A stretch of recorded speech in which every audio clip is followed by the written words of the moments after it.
इलाके में ना कोई यहूदी आई है अमेरिकन फंडिंग लेके और वो स्कूल खोलेगी और सब बच्चों को इस्लाम से दूर ले जाएगी। ये दवाई खोल देंगी, उससे बच्चे बेहोश हो जाएंगे, फिर ये बच्चों को किडनैप करके ले जाएंगे। कि शायद अगर मेरी जगह कोई और होता या किसी और जेंडर का बंदा होता तो शायद उसके ऊपर लोग इतनी आराम से बात ना कर पाते। तो तासुर ये होता है कि एनजीओ सिर्फ फंड्स कलेक्ट के लिए बनाई जाती हैं। सो एक इंडिविजुअल बंदा जिनकी टैक्स प्रोफाइल है, क्योंकि मेरी टैक्स प्रोफाइल है, तो अगर मैं फ़ंड्स ले रही हूँ तो फिर मुझे उन फंड्स पे टैक्स देना पड़ेगा कि ये मनी लॉन्ड्रिंग। लेकिन अभी SECP के रेगुलेशंस काफ़ी सख्त हो गए हैं regarding this. It's not so easy to register a not for profit in Pakistan. It's not easy. आपको बहुत काम करना पड़ता है, बहुत ज़्यादा एक्सटेंसिव डॉक्यूमेंटेशन सबमिट करानी होती है। SECP के आपके ऑफिस पे राउंड अप्स होते हैं। जितने देखें बाहर से ही हैं, तो क्या वजह है कि पाकिस्तान में बाहर से लोग आके फ़ंड कर रहे हैं, बाहर से लोग आके एजुकेशन दे रहे हैं, हालांकि आप पाकिस्तान के बहुत से डोनेशन के पास बड़ा बड़ा पैसा है। करप्शन और क्या। हमारे पास एजुकेशन के फ़ंड की कमी नहीं है जी। चाहे वो पाकिस्तान के अपने लोग दे रहे हो या वो पाकिस्तान का एजुकेशन का बजट हो या वो हमारे पास बाहर की हुकूमत के थ्रू फंडिंग आ रही हो, जैसे आपकी गवर्नमेंटल पार्टनरशिप्स होती हैं, उसमें भी पैसा आता है। बच्चों को गलियों में ना घूमने दें, अच्छे लोग नहीं होते बाहर। हम लोग जिन लोगों पे यकीन भी करते हैं ना कि ये साथ वाला पड़ोसी है, ये तो कुछ नहीं करेगा हमारे बच्चों को, या ये साथ में गली मोहल्ले वाले को हम जानते हैं, आपको पता भी नहीं होता, वही बंदा होता है जो सबसे पहले आपके बच्चों को हर्ट करता है। मेरे वालिद कहते हैं हमारे पास खाना नहीं होता था, किताबें होती थी। हाँ, हमें ये नहीं पता होता था हमारा अगले टाइम का खाना आएगा, लेकिन हमें ये पता होता था हम स्कूल सुबह ज़रूर जाएंगे। मैं ओरिजिनली बलूचिस्तान से हूँ। बलूचिस्तान में मैं रूरल साइड से हूँ, पशीन से, जहाँ पे अक्सर हमारे पास पठान रहते हैं। इसी स्कूल में एक गटर में बच्चे गिर गई थी और फिर उससे अंदर ही सांप खा गए थे और किसी ने उसे नहीं बचाया, तो उसी डर से बहुत सारे लोगों ने अपने बच्चे निकाल दिए। कि वो इदारा आपको मिल जाए तो इसमें आप क्या क्या तब्दीलियाँ ला सकती हैं? क्या आप उनको एक गोल होता है कि मैं इस स्कूल यहाँ तक पहुँचाऊँगी? तो एक तो हमारे पास करिकुलम मैनेजमेंट हो गई, दूसरा हमारे पास बच्चों की क्रिएटिविटी और दूसरी स्किल्स को इन्हांस करना हो गया, तीसरा बच्चों के अंदर डिसिप्लिन और डिलीजेंस लाना, उनकी हर चीज़ रिकॉर्ड करना, उनका स्कूल आने का टाइम, जाने का टाइम, कोई बच्चा अगर स्कूल नहीं आया क्यों नहीं आया। हमारे पास कम्युनिटी कोऑर्डिनेटर है जो कि यहाँ पिछले 40 साल से रह रही हैं, और ये रोल्स यूजुअली आपने स्कूल्स में नहीं सुना होगा।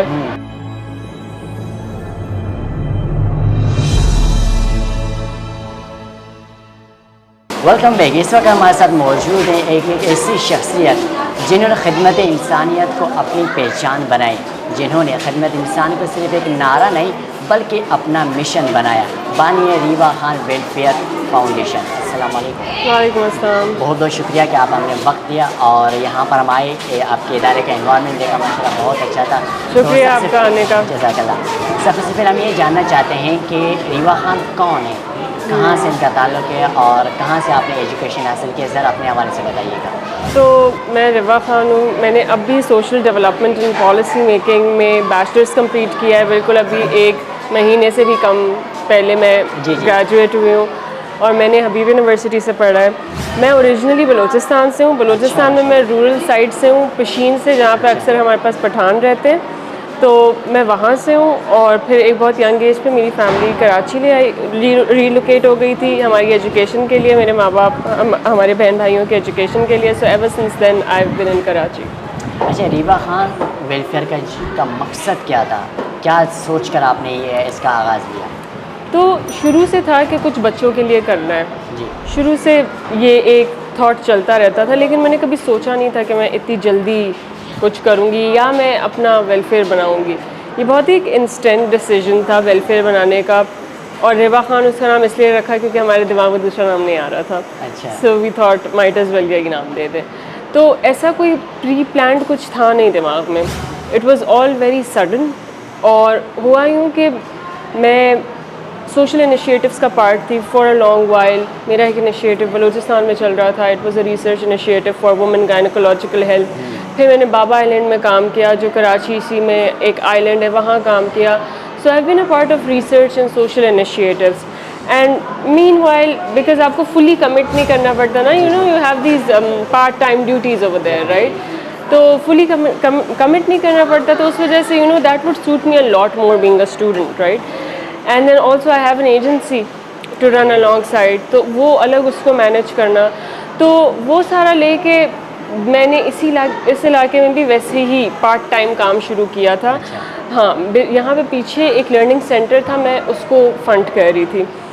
तो as soon as I started funding it, तो बहुत सारे पेरेंट्स आए कि हमने अपने बच्चों को पढ़ाना है। हाँ, लेकिन वहाँ जगह नहीं थी, वो बहुत ही छोटी जगह थी, तो वहाँ जगह नहीं। जहाँ हम मौजूद हैं ये रेंट पर है या फिर ज़ाती है? ये रेंट पर है। अच्छा। हाँ, यहाँ पे हम लोग ज़ाती प्रॉपर्टी, पहले तो हमारे पास इतनी फंडिंग नहीं है लेने की, दूसरी हम यहाँ पे ज़ाती प्रॉपर्टी ले नहीं सकते क्योंकि यहाँ पे लीगलाइज ज़मीनें नहीं है, सिर्फ मेन रोड फ्रंट की ज़मीनें लीगलाइज्ड हैं। ये ऊपर वाली पट्टी की और ये सारी ज़मीनें, इनकी गारंटी नहीं होती है। अच्छा, यहाँ पर एक चीज़ मैंने नोट की, शायद बच्चों को समझाना तो इजी है, लेकिन उनके पेरेंट्स को एजुकेट करना कि आप अपने बच्चों को भेजें, क्योंकि गांव देहातों में ज़्यादातर देखते हैं कि हमारा बच्चा थोड़ा सा बड़ा होगा उसको काम पे लगाएंगे, हमारे घर में और कोई कमाने वाला नहीं, तो उनको आपने कैसे एजुकेट किया, कैसे मनाया?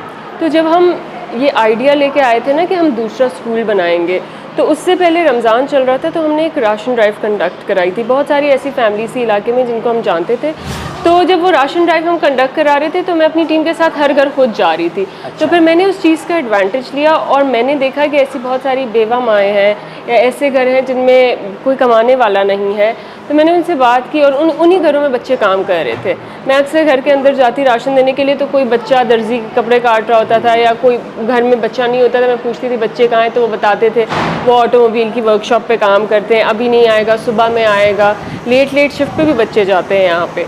तो उनकी वालदाओं से मैंने बात की कि अगर मैं आपको राशन भिजवाऊँ, क्या आप बच्चा स्कूल भेजोगे? तो इसमें से हमारे पास बहुत सारी ऐसी वालदाएँ थीं जिन्होंने कहा हम भेजेंगे। तो मैंने कहा कि बस सही, आप बच्चा स्कूल भेजें, मैं आपको राशन भिजवाऊँगी। अच्छा, आप राशन आज तक भी भेजती हैं उनके घरों में? हाँ, अभी जैसे हमारा महीना एंड होगा तो हम अभी वापस राशन भेजेंगे। लास्ट मंथ के एंड पे हमने वापस राशन भेजे थे। बेहतरीन, माशाल्लाह। तो इस तरह से बच्चा लेबर से बच जाता है और उसको एजुकेशन मिलती है, क्योंकि वो भी इतना ही कमाता है। जैसे मैंने जो बच्चे हमारे काम करते थे ना, मैंने उनकी रेगुलर दिहाड़ी पूछी थी कि आप जब जाते हो तो कितने पैसे कमाते हो। तो लेट्स से अगर बच्चा सुबह 12 बजे जाएगा तो वो रात के 2 बजे या 1 बजे तक आएगा। यूजुअली यहाँ के बच्चे ना बूटों की मार्केट्स में भी काम करते हैं, तो वो 1 या 2 बजे आएगा और उसकी जो दिन की दिहाड़ी होती है ना, वो 400 रुपये होती है इतने ज़्यादा काम के लिए। और फिर अगर वो 1-2 घंटा लेट हो जाता है तो वो भी आधी मिलती है उसको। तो फिर मैंने मतलब उनकी वालदाओं से यही बात की कि ये तो इतना ही कमा सकते हैं जिसमें एक घर का खाना पीना हो जाए, शायद वो भी सही से ना हो, वो भी ढंग से नहीं होता होगा, और उनके घर देख के पता लगता है कि वाकई ये ढंग से नहीं खाते पीते।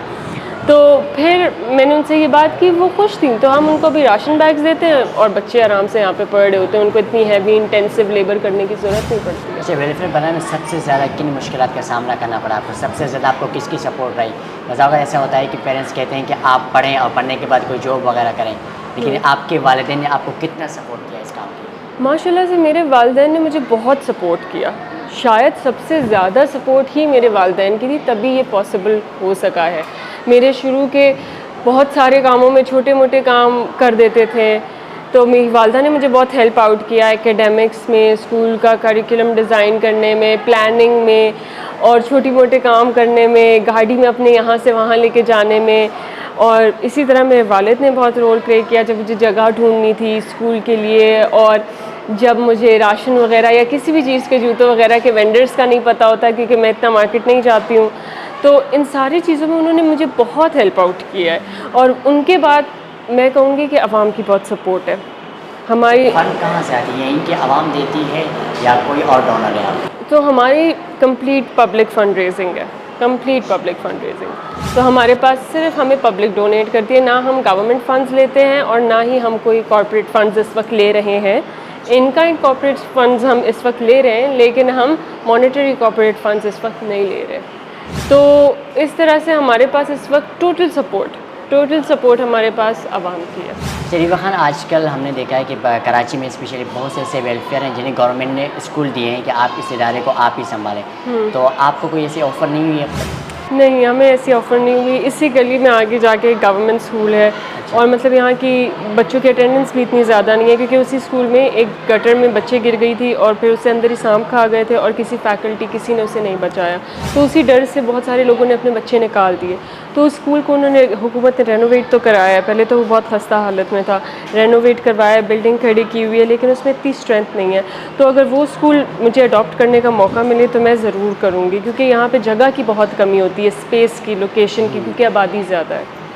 अगर वो आपको दे दें, इंशाल्लाह उम्मीद है कि रिक्वेस्ट भी कर सकते हैं उनसे कि वो इदारा आपको मिल जाए, तो इसमें आप क्या क्या तब्दीलियाँ ला सकती हैं? क्या आप उनको, एक गोल होता है कि मैं इस स्कूल यहाँ तक पहुँचाऊँगी? तो इसमें सबसे पहले जो तब्दीलियों में सबसे पहले हमारे पास करिकुलम आएगा। करिकुलम जैसे हमारा स्टैंडर्ड, हम लोग इंटरनेशनल पब्लिशर्स भी यूज़ करते हैं, लोकल अच्छे पब्लिशर्स भी यूज़ करते हैं। दूसरा ये है कि हम बच्चों की क्रिएटिविटी और इंटेलिजेंस पे ज़्यादा ध्यान देते हैं। उसके लिए हम आर्ट्स, और अभी हम ऊपर प्ले एरिया बना रहे हैं, तो हम बस वेट कर रहे हैं कि बच्चों की छुट्टी हो जाए तो हमें स्पेसेस मिल जाए जिसमें हम प्ले एरिया वगैरह बना सकें। इसी तरह हम पूरे स्कूल को वाइट वॉश करने का सोच रहे हैं ताकि बच्चे दीवारों पे पेंट वगैरह कर सकें। हमारे बच्चों को हमने देखा है आर्ट्स का बहुत शौक है।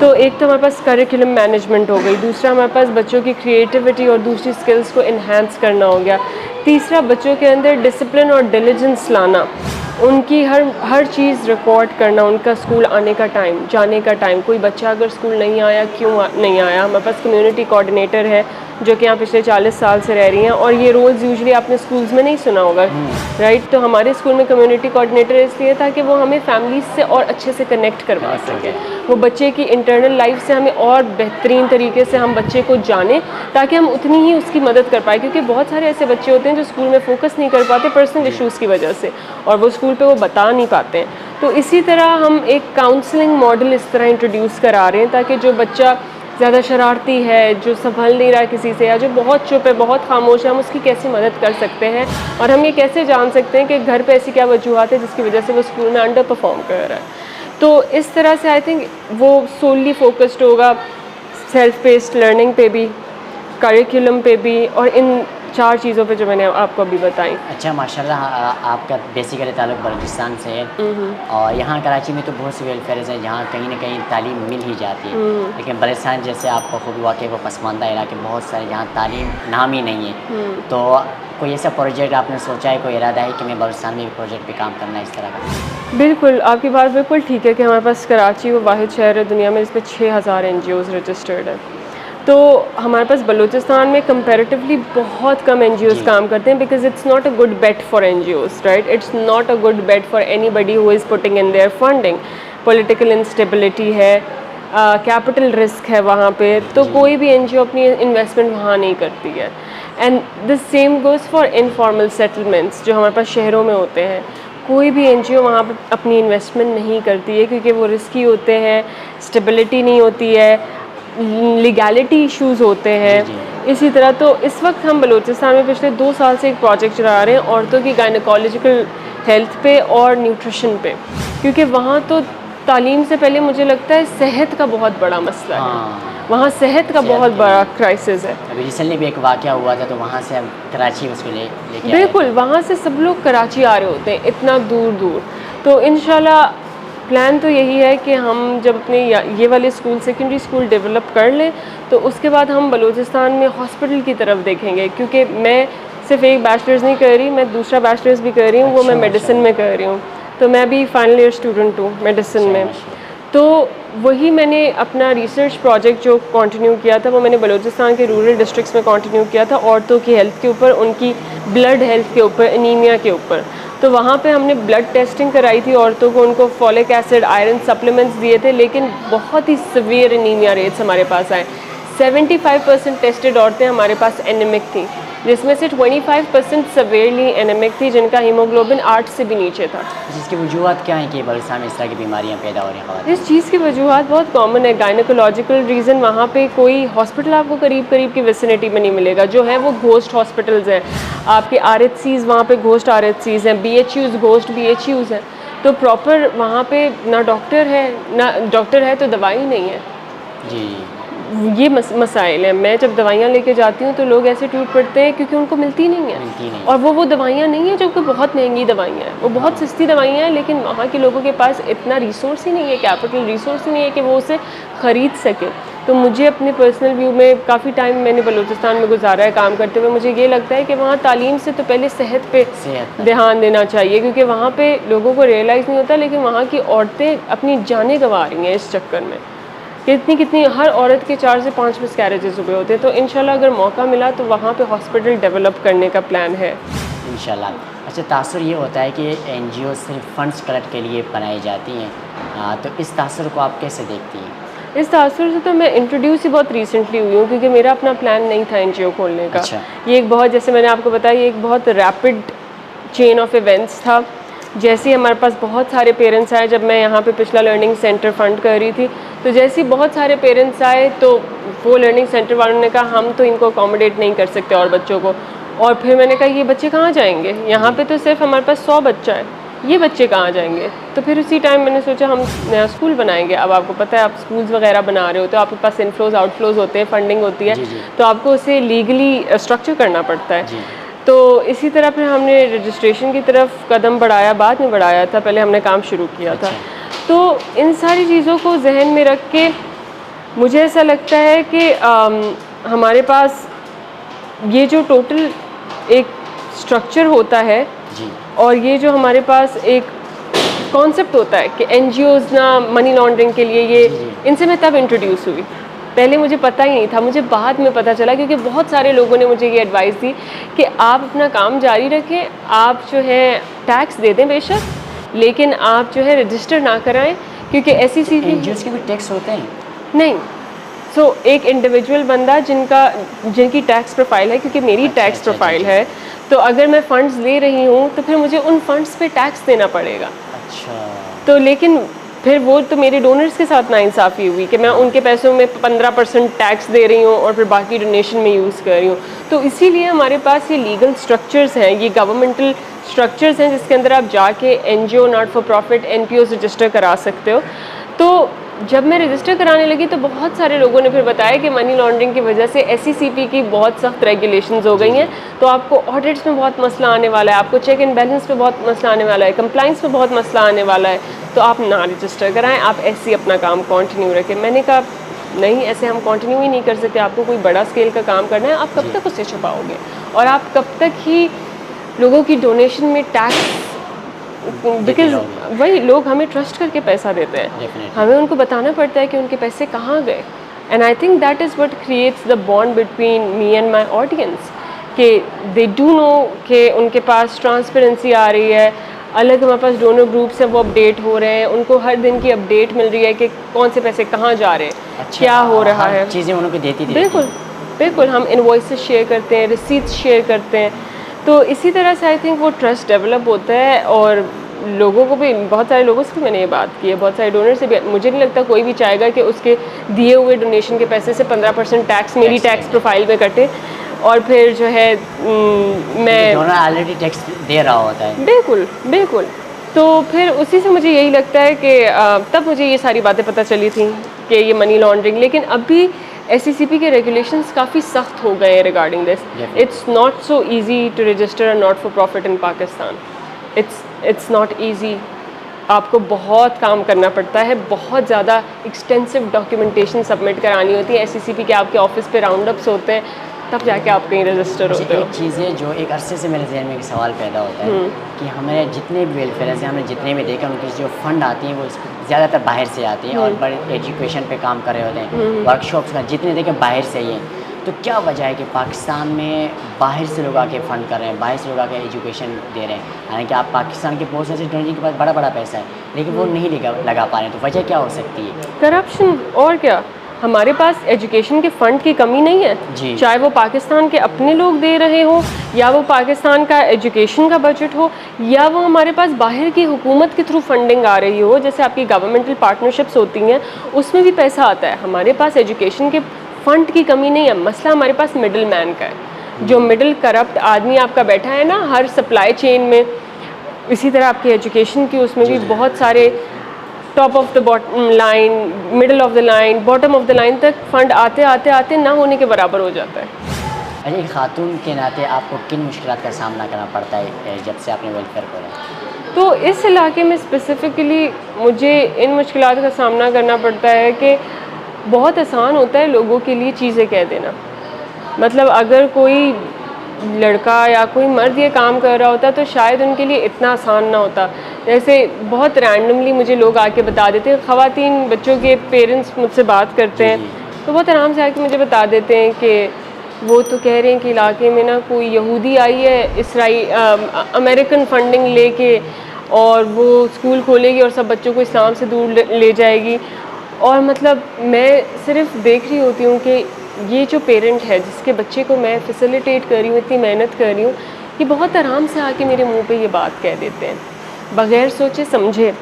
तो इवन दो वो एक खुशी भी होती है कि एक लेवल ऑफ कंफर्ट और ओपननेस है कि वो अपनी बात मुझसे शेयर कर सकते हैं, लेकिन फिर दूसरी तरफ ये भी लगता है कि शायद अगर मेरी जगह कोई और होता या किसी और जेंडर का बंदा होता तो शायद उसके ऊपर लोग इतनी आराम से बात ना कर पाते या उस तक वो बात इतनी आराम से लेकर जा ना पाते। तो ऐसी बहुत सारी बातें सुनने में आई कि ये दवाई खोल देंगी, उससे बच्चे बेहोश हो जाएंगे, फिर ये बच्चों को किडनैप करके ले जाएंगे। तो फिर मैं उनको हंस के कहती थी कि आप लोगों के तो बच्चे वैसे ही गलियों में घूमते हैं, मुझे किडनैप करने के लिए स्कूल खोलने की क्या ज़रूरत है, इतनी मेहनत करने की क्या ज़रूरत है। अच्छा, उनके पेरेंट्स यहाँ के विज़िट करते हैं स्कूल के, देखते हैं कि हमारे बच्चे बिल्कुल, पढ़ रहे हैं? अभी हमारे पास संडे को पीटीएम है, पेरेंट टीचर्स मीटिंग है हमारे पास। अच्छा। तो बिल्कुल पेरेंट्स आते हैं, वो करते हैं। शुरू में तो बहुत सारे पेरेंट्स घबराए हुए थे, उनको वाकई लगा था कि उनके बच्चों को मैं लेके यहाँ वहाँ निकल जाऊँगी। बिल्कुल, तो बहुत सारे आके पेरेंट्स यहाँ बैठ जाते थे तो हम बैठने देते थे, हम कहते थे वो अपनी तसल्ली कर ले। फिर एक पॉइंट पे हमने आके कह दिया था कि अभी आप नहीं बैठ सकते हो, आप अभी निकलो, क्योंकि बच्चा फिर डिस्ट्रैक्ट होता है। स्पेशली छोटे बच्चे होते हैं ना, वो माओं को देख के माओं के पास दौड़ने की करते हैं, वो क्लास में अटेंशन नहीं दे पाते। लेकिन फिर हमने टाइम से पेरेंट्स को समझाया। हमें हफ्ता लगा कम्प्लीटली इस चीज़ को करने में, लेकिन फिर बहुत सारे पेरेंट्स का ट्रस्ट डेवलप हुआ ओवर टाइम। और फिर ऐसे भी कुछ ही पेरेंट्स थे, ज़्यादा तो नहीं थे, लेकिन कुछ ही पेरेंट्स थे कि जिनको समझाना थोड़ा मुश्किल था।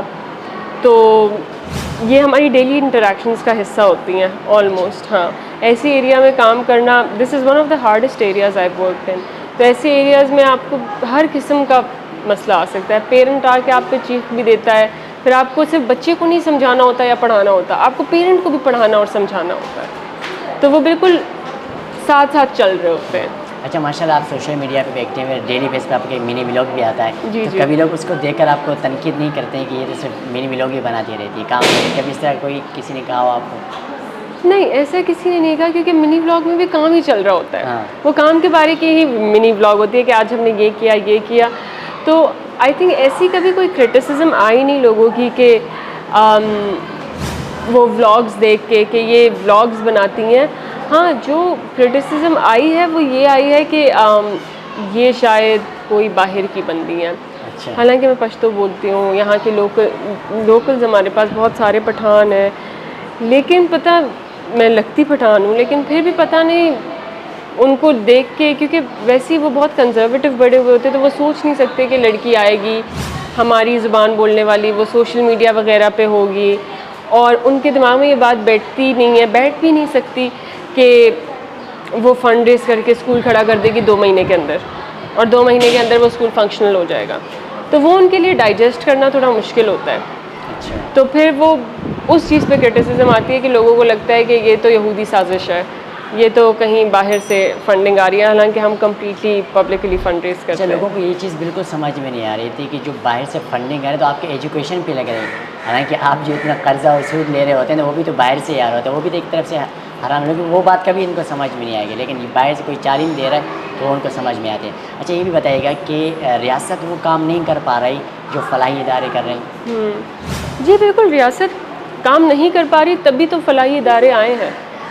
रियासत आपकी काम नहीं कर पा रही, वरना आप देखें डेवलप्ड कंट्रीज़ में जितने भी फलाही इदारे रजिस्टर होते हैं वो वहाँ पे काम नहीं करते, वो दूसरे मुल्कों में काम कर रहे होते हैं।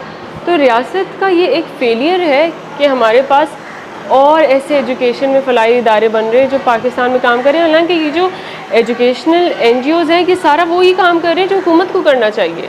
ये जो मैं काम कर रही हूँ या ये जो कोई और ऐसा काम कर रहा है, ये उनका काम ही नहीं है. This is going out of your way, out of your day, out of your daily schedule to do something that your government was supposed to do in the first place, and this is basic. लेकिन ऐसा ही है कि हमारे पास पाकिस्तान जैसे मुल्कों में ये basic facilities नहीं होती हैं. Basic facilities, health, education, food, nutrition, ये चीज़ें नहीं हैं हमारे पास. And so of course the government has failed. अच्छा, कुछ एनजीओज़ ऐसे होते हैं, उनके ओनर्स स्टार्ट में एनजीओ शुरू करते हैं, बाद में उनको सियासत की तरफ लगाव शुरू हो जाता है. तो कभी आपने सोचा है कि इन फ्यूचर सियासत में जाऊँगा? नहीं, मैंने जो ये वेलफेयर खोला भी है वो मैंने लोगों की, और मैं लोगों भी नहीं कहना चाहूँगी, बच्चों की मदद के लिए खोला है. मेरे बच्चों के साथ एक ऐसी अटैचमेंट है बचपन से कि मुझे लगता है कि बच्चे बड़े चाहे जो भी कर लें, बच्चे वो डिपेंडेबल स्पीशी हैं जो कि अपने इमोशंस अकेले हैंडल नहीं कर सकते, जो कि डिपेंडेंट होते हैं, जिनको बहुत बार अपनी बातें कहना नहीं आती हैं, और जिनके बहुत नरम दिल होते हैं, और वो फिर उतने ही सेंसिटिव होते हैं, तो वो चीज़ें और एम्पलीफाई होती रहती हैं. और तो फिर ऐसे इलाके के बच्चे हर किस्म के अब्यूज़ से गुजरते हैं. जी जी. वर्बल, सेक्शुअल, लेबर अब्यूज़, हर किस्म के अब्यूज़ से गुजर रहे होते हैं. अच्छा, यहाँ जितने भी बच्चे छोटे छोटे हैं, कोई ऐसा बच्चा, कोई ऐसा वाक़या जो आपको याद हो सबसे अच्छा, जैसे आपके लिए? किस लिहाज से अच्छा? मतलब इंटरटेनमेंट के हवाले से किसी ने ऐसी बात कही, उसकी बात आपको पसंद आई? एंटरटेनमेंट तो मुझे बहुत डेली मिलती है इन बच्चों के साथ काम करके. एक हमारे पास बच्चा है, उन्होंने हमारी एक शायान नाम है उनका, उन्होंने हमारी एक टीचर को एक दिन क्लास में देखा और उन्होंने गाना गाना शुरू कर दिया, तेरी मेरी. अच्छा. हाँ, नर्सरी में, हमारे पास नर्सरी बी में, और वो चुप ही ना हो. सॉरी, बच्चे का नाम शामिर है. वो चुप ही ना हो, तेरी मेरी मेरी तेरी, वो गाना उसने शुरू कर दिया. उनकी मैंने वीडियो भी डाली हुई है. तो फिर जी हाँ, तो फिर वो जो है हमारी टीम ने उनको बुलाया, जो फैकल्टी थी उन्होंने बिठाया, वो उनको भी तेरी मेरी सुना रहे थे, चुप नहीं हो रहे थे. तो उसको देख के बहुत हंसी आई, क्योंकि इनिशियली हमें लगा कि वो बच्चा टीचर को देख के गाना गा रहा है, लेकिन बाद में हमें समझ आया उसको बस गाने का शौक़ है.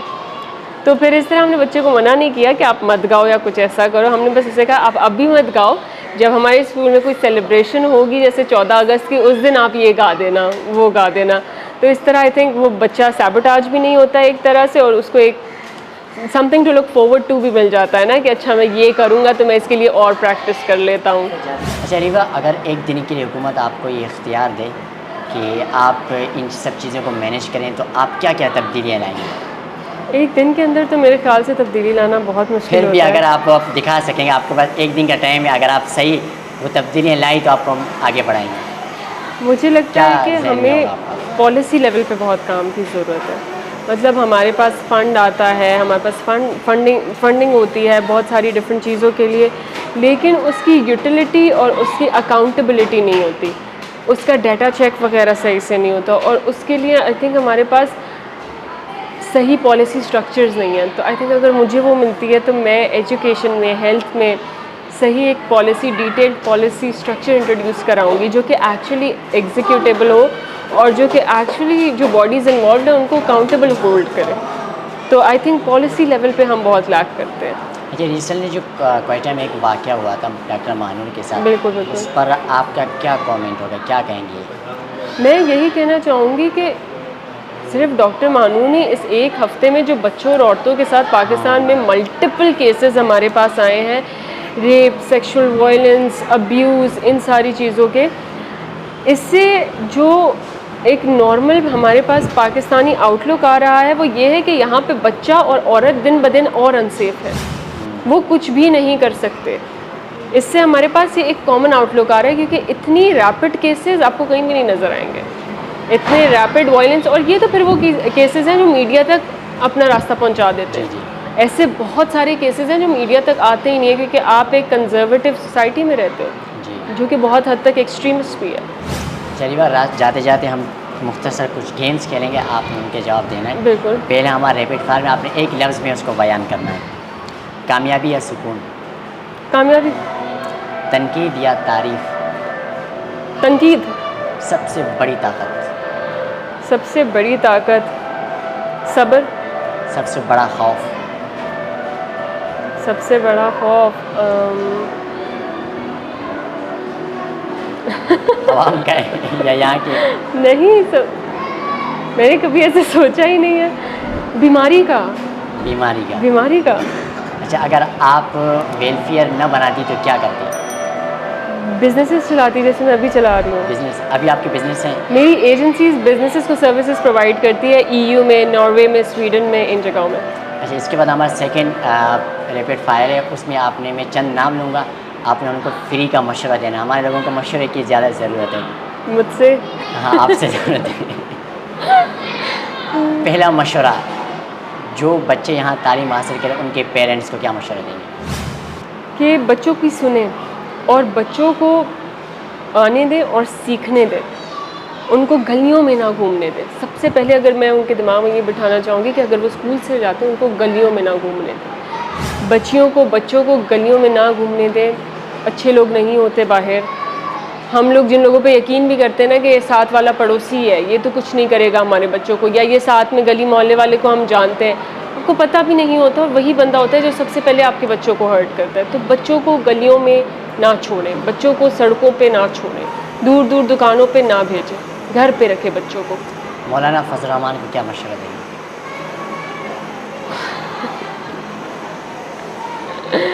क्या मशवरा दूंगी मैं उनको? कोई भी मशवरा, आपने उससे कोई चीज़ इलाज करवा लें। इलाज करवाएं। इलाज करवा लें, अच्छा। ज़हनी इलाज। जी। बिलावल भुट्टो को क्या मशवरा देंगे? बिलावल भुट्टो को प्रोडक्शन हाउस खोल लें। प्रोडक्शन हाउस को? जी, अच्छे से बोलते हैं वो। शहबाज शरीफ साहब? शहबाज शरीफ साहब, आई थिंक उनको एक्टिंग में एक शॉट देना चाहिए। लाइक एक्टिंग में कोई फिल्म बनानी चाहिए उन्हें। हाँ, मतलब as an actor I think he should have a career. I think political career उनको इतना सूट नहीं करता। मरियम नवाज साहिबा? मरियम नवाज साहिबा, उनको क्या मशवरा दूँ? यही कि वो सिर्फ फेडरल को देख रही हैं, हमारे सिंध को भी देखें। हमारे सिंध को बिल्कुल कराची को ओवरलुक कर दिया। सबसे ज़्यादा GDP हमारे कराची से निकलता है, राइट? पूरा पाकिस्तान कराची पे चलता है, लेकिन आपने कराची के हालात देखें तो खुदारा कराची और सिंध पे भी थोड़ी तवज्जो दीजिए। बलूचिस्तान भी है, उस पर भी थोड़ी तवज्जो दीजिए, सिर्फ पंजाब नहीं है। सरफराज बुट्टी? सरफराज बुट्टी, मेरे पास कोई मशवरा नहीं है। इसको मशवरे की ज़रूरत नहीं है, जैसे चल रहा है उसको चलने दो। अच्छा, जाते जाते इमरान खान को क्या मशवरा देंगे? इमरान खान को ये कि बस अपना ख्याल रखें, और शायद अगर वो कुछ पावर्स को यूज़ करके आगे ना आते तो शायद आज वो एक बेहतर जगह पे होते। अच्छा, आपका पसंदीदा कोई एक्टर या एक्ट्रेस? मेरी पसंदीदा सिंगर है हदीका कयानी, उन्होंने एक्ट्रेस का भी काम किया जी, जी। है। हाँ, तो मुझे बहुत इंस्पायर करती हैं, क्योंकि वो क्या नाम है, वेलफेयर का बहुत काम करती हैं। बिल्कुल बिल्कुल। अच्छा, माशाल्लाह। और कोई ऐसा गेम या कोई आपकी फेवरेट हॉबी जहाँ आप मशगूल रहती? जहाँ आप मशगूल रहती हो, आपका मशगला क्या है? मेरा मशगला है बेसिकली लिखना। तो मैं ऐसी साइड पे थोड़ा बहुत लिख रही होती हूँ। तो मेरा कोई मूड नहीं है कोई किताब रिलीज़ करने का उस तरह से, लेकिन मैं लिखती हूँ। और साथ में पेंटिंग, मैं पेंट करती हूँ। कोई पेंटिंग आपने बनाई हुई? बहुत सारी, बहुत सारी। जाते जाते आवाम को आप क्या पैगाम देना चाहेंगे? आवाम को मैं ये पैगाम देना चाहूँगी कि हमारे यहाँ due to a lot of reasons बहुत सारा फोकस होता है ऐसी वेलफेयर के काम पे जो कि सिर्फ लोगों को 1-2 दिन का बेनिफिट दे सकते हैं। हमारे यहाँ सिस्टम मेकिंग पे इतना ध्यान नहीं होता है। लोगों को अगर डोनेशन निकालनी होती है तो वो निकालते हैं 1 दिन की फूड ड्राइव में, या 1 महीना के राशनों में, या किसी को पानी पिला देने में, या किसी को कुछ ऐसा ले देने में। लेकिन एजुकेशन हो गया, हमारे पास सिस्टम्स हो गए, हेल्थ सिस्टम्स हो गए, उनकी पब्लिक फंडिंग इतनी ज़्यादा नहीं होती जितनी इन चीज़ों की होती है। तो अगर मेरा आवाम को मैसेज होगा वो ये होगा कि आप अपने मुल्क के अंदर चलने वाले सिस्टम्स को डोनेट करें।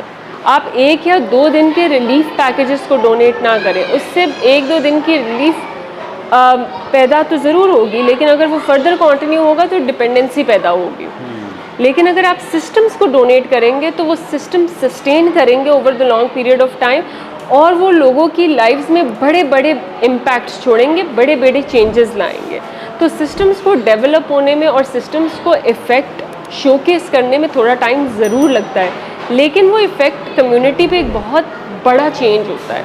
हमारे पास अगर 170 बच्चा है तो ये 170 बच्चा पढ़ लिख कर अगर बैचलर्स तक भी पहुंच जाता है तो ये एक बहुत बड़ी अचीवमेंट होगी इनकी फैमिलीज़ के लिए, कि उसमें एक बच्चा ऐसा या एक अडल्ट ऐसा है जो कि लेबर तबके से निकल के कहीं पे प्रॉपर जॉब कर रहा है किसी कंपनी में, जो कि यहाँ एक बहुत बड़ी अचीवमेंट है।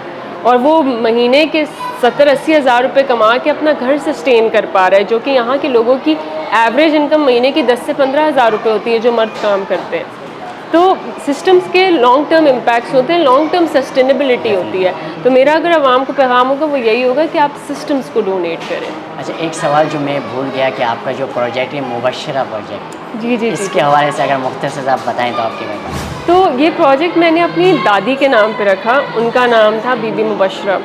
तो ये प्रोजेक्ट मैंने स्पेसिफ़िकली उनके नाम पे रखा है क्योंकि वो मुझे बचपन से ना एक मेरी बहुत बड़ी इंस्पिरेशन रह चुकी है। ऑल तो मैं बहुत यंग थी जब उनकी डेथ हुई, लेकिन उन्होंने मेरे दादा की डेथ के बाद मेरे जो वालिद थे और उनके भाई थे उनको रोड पे बड़ा किया। दे वर होमलेस, उनको रोड पे बड़ा किया। और फिर जो मेरे ताया थे वो अपने पॉलिटिकल करियर में गवर्नर बन गए थे बलूचिस्तान के, और जो मेरे वालिद थे वो अपनी मेडिकल फील्ड में आगे बहुत आगे तक पहुँचे और अभी रिटायर हो चुके हैं। तो एक ऐसी औरत का जिसने कभी तालीम या स्कूल की राह नहीं देखी हो, रोड पे एक झुग्गी के अंदर अपने बच्चों को पालने पढ़ाने, और तब उन्होंने मेरे अब्बू और उनके भाई के लिए एक वो मस्जिद से पैसे नहीं लेते हैं जो कोई आपका माहाना एक वो मखसूस करता है, हाँ चंदा मखसूस होता है, वो लेके मेरे अब्बू लोगों को तब कैम्ब्रिज स्कूल में डलवाया था। मेरे वालिद कहते हैं हमारे पास खाना नहीं होता था, किताबें होती थी। अच्छा। हाँ, हमें ये नहीं पता होता था हमारा अगले टाइम का खाना आएगा, लेकिन हमें ये पता होता था हम स्कूल सुबह ज़रूर जाएंगे। तो उन्होंने बग़ैर घर के, बग़ैर तालीम के अपने बच्चों को तालीम के थ्रू इतना आगे पहुंचाया कि आज मेरी इतनी कंफर्टेबल लाइफ है। मैं एक अच्छे इकोनॉमिक ब्रैकेट की फैमिली से बिलोंग कर रही हूँ। तो मुझे लगता है कि ये जितना भी जो इस इनिशिएटिव का आउटकम है और जो ये इंस्पिरेशन और ये बिलीफ है कि education can actually change lives, ये उनकी लाइफ से मैंने सीखा है। तो इसलिए मैंने इस प्रोजेक्ट का नाम प्रोजेक्ट मुबशरा रखा। बहुत बहुत शुक्रिया वक्त देने के लिए, और आपके इदारे में आए बहुत अच्छा इन्वायरमेंट था। इंशाल्लाह अगर ज़िंदगी रही तो फिर कभी एक और एपिसोड भी कर लेंगे। ज़रूर, आपका बहुत शुक्रिया आने के लिए। प्रोग्राम का वक्त अपने अख्तिताम को पहुँचता है। अगर ज़िंदगी ने वफा की और रब की रज़ा हुई तो आपसे मुलाकात होगी अगले प्रोग्राम में। आज के लिए इतना ही। अल्लाह।